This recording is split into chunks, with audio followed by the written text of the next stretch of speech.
Okay, ladies and gentlemen, we are with a guy here, familiar face to some of us and familiar voice to others. He play a lot of roles here, and now we're gonna get information from him. First, I'll ask you to introduce yourself and give me a background.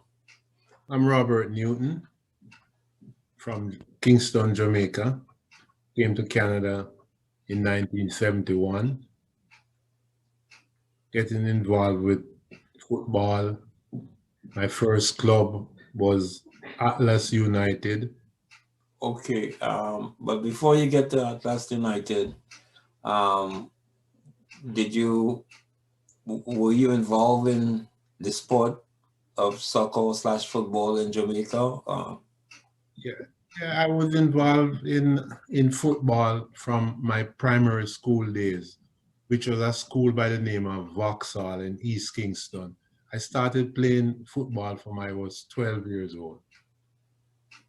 That was where I really get my love for the sport, and I never lose that love. Okay. So you're up here in 1971, you said wasn't much happening up here. That was just the formation of West Indies and Irie. So what time of the year you reached? Well, I came to Canada in November, and that's winter. So all through those months, there was actually nothing.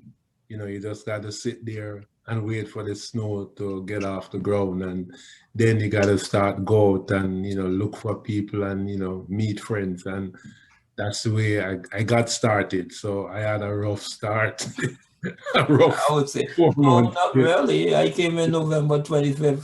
So, and I loved going outside just to feel the cold. So you was with Atlas, and then after Atlas, how long you stayed with Atlas? Uh, I I'm not certain about the number of years I stayed with them.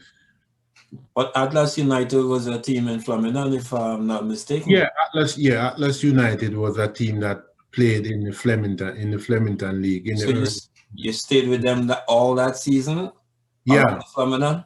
yeah, I stayed with them all that So season. what you thought of Flemingdon at the time with Atlas? Well, Flemington, the scenery there was very good. It reminded you of the Caribbean, you know, where you could go and everything that happens, was similar to what you would experience back home. You know. So, it was like being home again. Okay. So all right. So that winter wait was worth the while. Yeah, it was.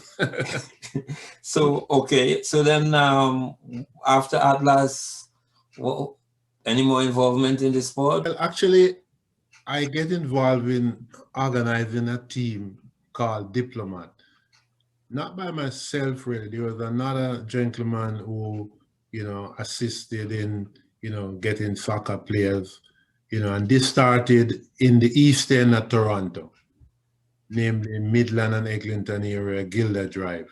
And this is where Diplomat, we played in the Flemington League, and that was, very, very, very interesting because at the time they were, really, we had Flemington United and Diplomat, and it was always a treat playing Flemington United. Yeah, but let me ask you. First to begin, I remember when Diplomats came in the league, I always thought Diplomats was a West End team first to begin. So Yeah, that's news to me. And then the next thing is also um,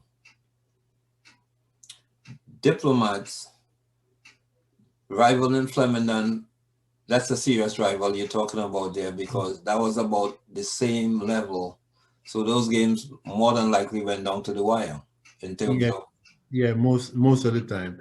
Like one game in particular, I could remember Flemington had Diplomats down 4-0 at halftime, and the second half they were struggling. to hold on for a draw, and we draw 4-all. That was a game that I never forget. Guys play good. But maybe why you thought that Diplomat was a Western team, because we had a lot of Western players there. Or is it maybe in my mindset because of, was it a spin-off of Atlas? Maybe because, did you get players from Atlas then? No, we never. Well, maybe one or two, but the majority of the players were just guys who maybe knew each other from back home, and because of the Zico connection, that's why the team may probably look like that.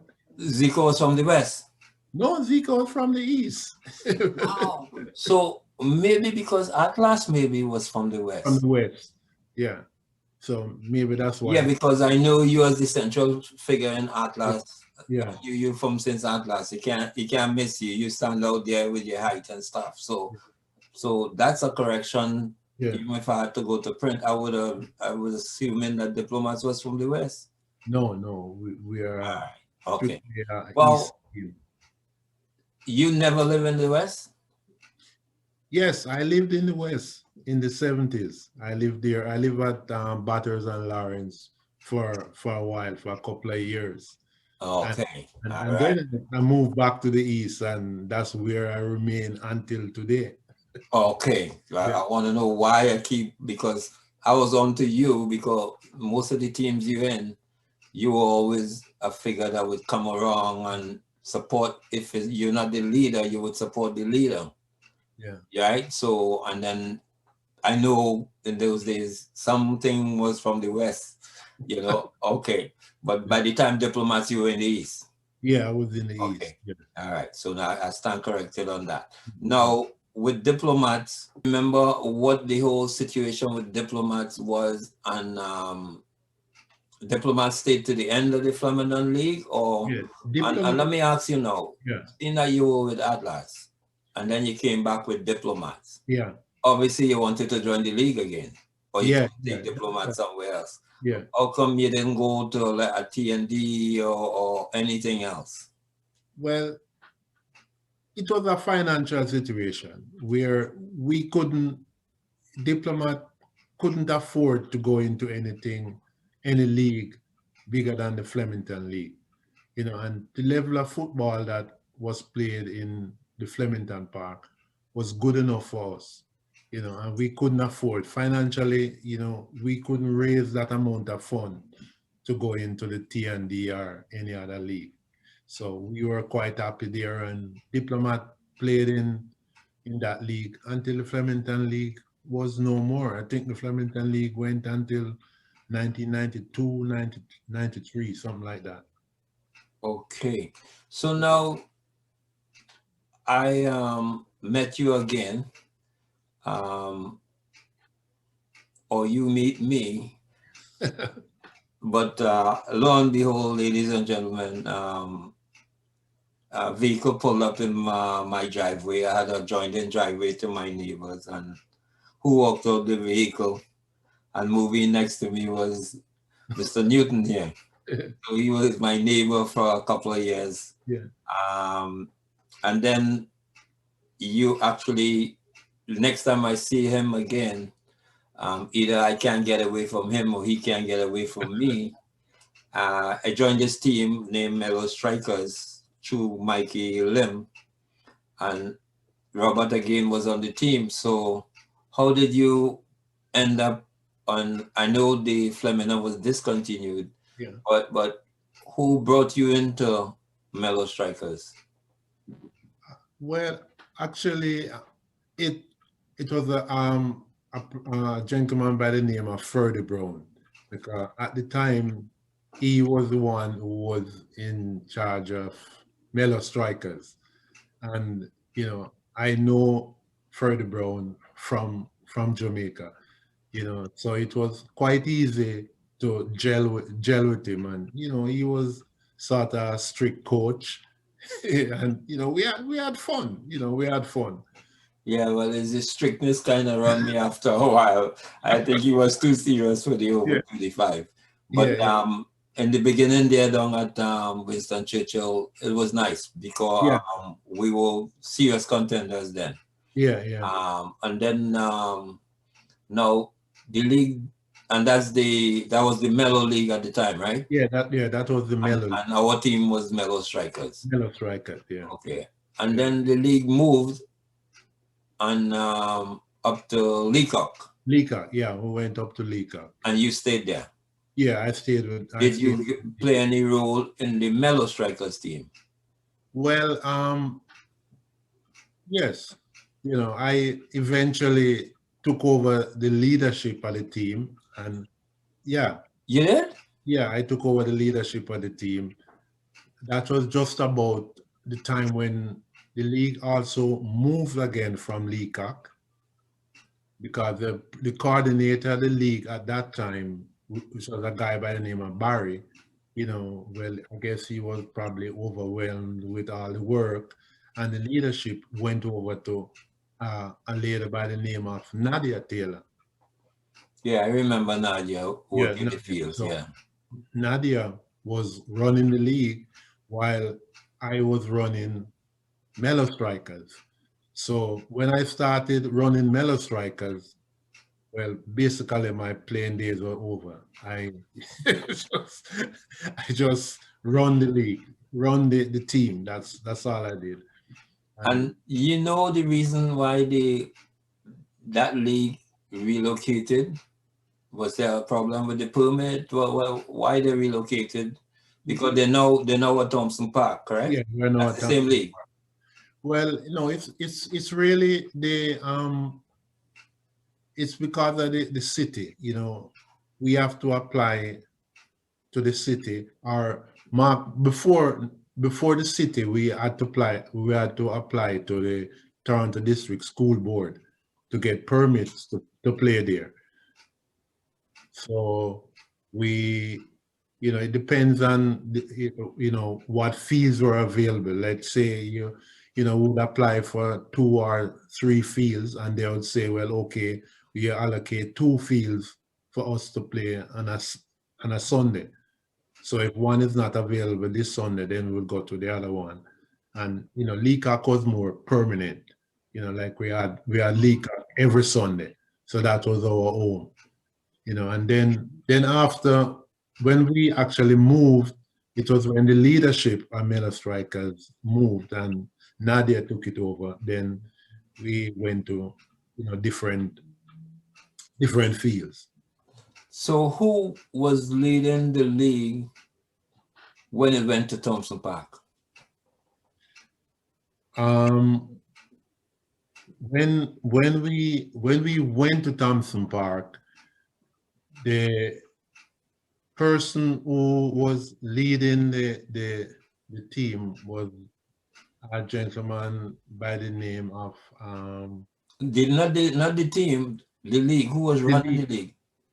yeah, it was a gentleman by the name of Ron Headley, who he didn't stay for long because he didn't actually work out with the teams so far. Yeah.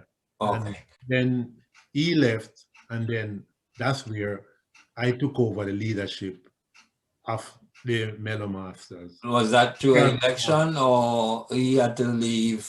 No, well, that was through election. That was through election. So you were actually the president of the league that is now called No, Toronto. no, no. I am not the president. No, No, I I say if you were the yeah, president I of was that the Masters president League at one time. at one time. Yeah, For how long? that lasted for, I think, 2 seasons, two Oh, years. Yes. okay. And how you found it? Was there an improvement in the league? Was it just the fields allocation that was a problem, or did you guys have to resolve other problems to improve the league by the time you get to Thompson Park? No, no. When we got to Thompson Park, we are more or less organized already, because basically we had annual general meeting every year. where we, elect, president, vice president, treasurer, secretary, and you know, we had a management organization. We at moving to Thompson Park, you know, there was no problem with us as an organization. Up until today, I think we are solid. We just have to build on what we have there now. Okay, and the league is set up for, is it a over 40? Do you have two divisions? Is it a over 35, over 50, or just a over 35? No, it's a over 35. It's a over 35 league. What did I get the impression that you guys are the over 52? No, that was something that the last season we played, we explored that over 50. Like teams that can find a over 50 squad were allowed to play a over 50 team, because you see the Masters League, it's growing. And owing to the fact that they are, like no more Malvern League, you got younger guys who are coming up who reach the age, and then it would make it, less competitive if there are some teams that are stacked with, so much, young players. Mhm. So what we did now, there are restrictions on the teams. Like you're only allowed to have like 7 under 30 under 40 players on a team. Hold on. You're only allowed 7 under 40 on a team, Yeah, being on an over 50 team. yeah. No. Because they already have the requirement for the over 35. Yeah, So if they're under 40, they could be 38. yeah, So if you're allowing only 7 under 40 yeah, on an over 35, yeah. somehow that rule doesn't apply. That sounds like that rule apply for the over 50. Yeah, well, no. In our case, it's a little different, because what we're trying to do is make it make the playing field as level as possible, because there are some teams that could fill a squad of, let's say, 15 players who doesn't reach the age of 40. And take for example like Mello Strikers. There's one player who play on Mello Strikers and he's over 65. And there's, other teams that can, field players like that. So then the playing field would not be level. So we try to make it as level as possible. Okay, as the past president, Yeah, that type of readjustment is almost like a compromise yeah, based on the rule, because again, it seems like you catering for the older guy. So where does it stop?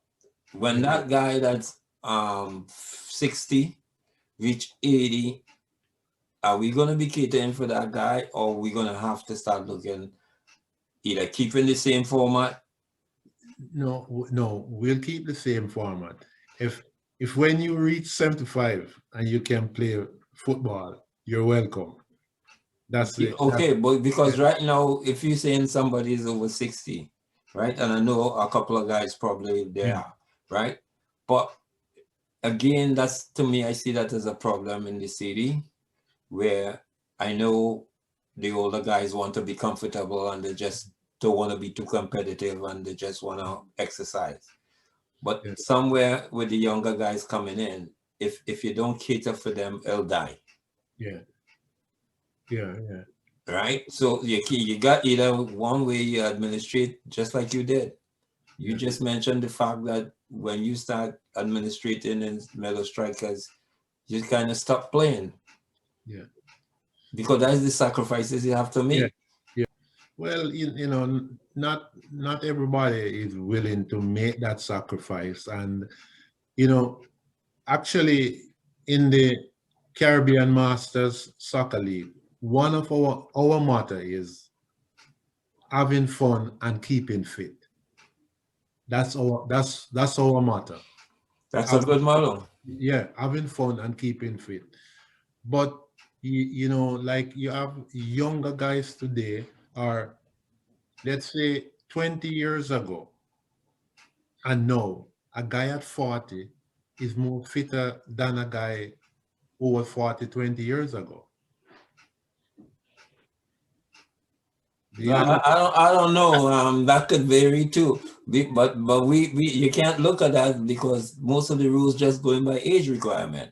Yeah, So you can't look at that yeah, because when you look at that and that could be proven, then what you have to do is that's why what you're doing up in the age because the guy today is no, you can't do it that yeah, way. It's yeah, either the age stay yeah, and whoever from long ago who want to play there have to do something extra to be yeah, as fit as the guy today, yeah, right? But what I'm saying is, what I'm getting at is the funnel coming up, the rotation to keep the existence.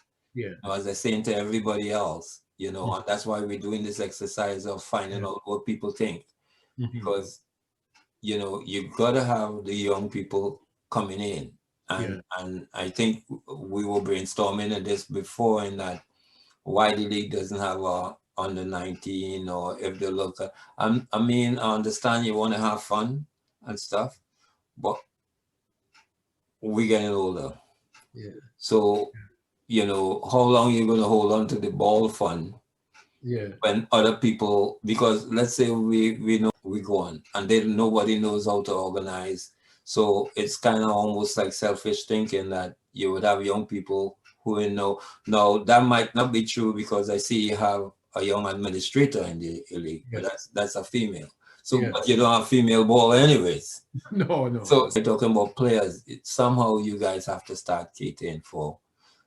maybe it's you, why you guys think it's too much of a problem. If we start catering for younger players, it's gonna put a strain on the administration and um, where the games are being played.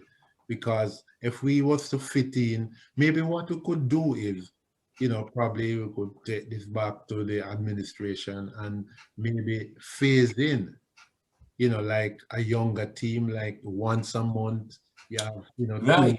two younger teams play. Like get these teams from outside, and they come and play. So it's like they're an exhibition. Yeah, a So showcase of the talent from the yeah, community. showcase some talent, over maybe a couple of years. And then when we get, more teams, more people involved, because when you have more people involved, it makes the work much lighter, the administration, the planning, Yeah, and and maybe Thompson Park wouldn't be the right place for that. but that's what I'm telling you about the expansion. Because of that expansion, it's not like I'm trying to give you guys administration more work. That's what I'm saying. You still could get young people to administrate that. Yeah, You know what I mean? Like yeah, once you show them, for instance, yeah, Natalie can handle that yeah, because she knows the game, she knows all the rules and stuff, yeah, and she can be this point person yeah. for that. Well, we have also, a guy by the name of Winston, who does the scheduling, and he's very versed in, administration. Yeah, and I mean, once every 3 weeks, I don't think that would hurt because if you get that type of showcase game, then we could, look in terms of inviting people Yeah, to come and look. It's almost like you're trying to help the youth in them by showcasing them. And yeah, then somebody invited somebody, whether they are a politician or whatever, that they've been seen. yeah. And then it's already a sizable crowd there. I think this idea is something that I could really take back to the administration, and we could look into that, because in times like these, like in COVID time now, we really don't know what's gonna become of this coming you know 2021 season. So this would give us more time, to look and what we can do for this league in order to keep it going, because you have to have that flow. Yeah, So and we have the vehicle now with these interviews that, I mean, there's a lot more interviews to be done. And if we yeah, start having that going where it could be promoted and, the feasibility, a solid thing would be 2022. so I think that's next time the Yeah, executive, I'm gonna, well, that could be one of our topics, yeah, and because you're the first one I'm talking to. the masters. We remember we are masters. When you consider yourself a master, you're a master. You have been through it already. Yeah. Yeah. So what you're really doing now, is keeping yourself fit, keeping yourself active. You know, Mm. you're supposed to, you're at the top of the hill. You're looking down in the valley. Yeah, well, but what I'm saying, and if that's the thinking, why not show it by the way you organize things? Yeah. Well, as I say, we could do that. That's something. That's a task that we. Yeah, you're the one who asked Busby to talk about Flemingdon Park. Yeah. Well, that's Case true. in point. Yeah. Yeah. Yeah. And you remember he was a young guy and you were Yeah. proud of him. So Yeah. that's the same sentiment I'm telling Yeah. you. Yeah. Yeah. Well, that's true. Yeah. Yeah, how were you making out with the COVID and stuff? Well, I'm keeping safe. I'm keeping safe. Yeah, because I know during the week when I got you had to put it for the weekend, so it looked like the job coming first. Well, no, I'm okay. Where the job is concerned, no, it's not a problem. Okay. Just to make it known that this year is my anniversary year in Canada. 2021 make it 50 years in Canada. Wow. It's a long time. I mean, 50 years, any which way I look at it. you know I've had, got great experience in Canada, and looking forward with the help of God, for another 50. Well, look at that. Did you ever think when you're coming up this place that, you can tap in this 50 as easy as you did? No, I never did think I would, put so many years in, but I- I am glad it's all behind me now, and I can, sit back, relax, and enjoy the rest of it. So that you're proud of the 50 years, how you look at it? Good choice, for betterment, for, coming here. Well, I think it was a good choice. If I had to live those 50 years over again, I'd do it the same way but smarter. Okay. Yeah. Yeah, well, it doesn't sound like the word regret is in there. Smarter. I don't know what that means, but yeah. So, Okay. So everybody makes silly mistakes yeah, along the way. yeah, but we all You do. learn by them. We all do though. Yeah. That's just learning experience. So Robert, I want to thank you for giving me the time. Yeah. Sorry we didn't get it right the first time, and you know, stay safe. Yeah, and thank you too for making me one of your choices, and wish you all the success in what you do, and whatever you can do to help us. I hope you can stay true to your word, and assist us in whatever way possible. Thank you again. All right. Okay. You're welcome.